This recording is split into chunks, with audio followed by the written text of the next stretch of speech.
আশা করি সবাই ভালো আছেন। শুভ দুপুর সবাইকে। আজকে আমি বানাচ্ছি শস্য দিয়ে ইলিশ প্রেসার কুকারে। দেখুন কিভাবে বানাচ্ছি। মাছটা আমি আগে থেকে ধুয়ে রেখেছি, এখানে হলুদ লবণ দিয়ে দিচ্ছি। এখন সর্ষাটা পেস্ট করা দিয়ে দিব, তেলটা দিয়ে দিচ্ছি। সর্ষা আর লোকে মগজ আর লঙ্কাটা পেস্ট করা আছে, আর গোটা লঙ্কা কয়েকটা দিয়ে দিব।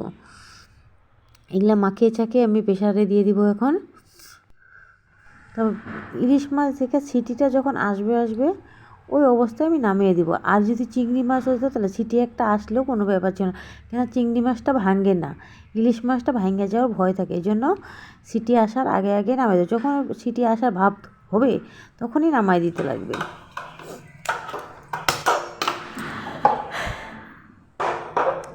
দেখতেই পাচ্ছ কালারটা কি সুন্দর এসে গেছে, কিন্তু নামানোর পরে দেখবো কালারটা আরও সুন্দর আসবে নামানোর পরে। যদি এই রেসিপিটা ভালো লাগে আপনারা সবাই লাইক কমেন্ট শেয়ার করবেন, যারা নতুন আছেন তারা সাবস্ক্রাইব করবেন। নমস্কার।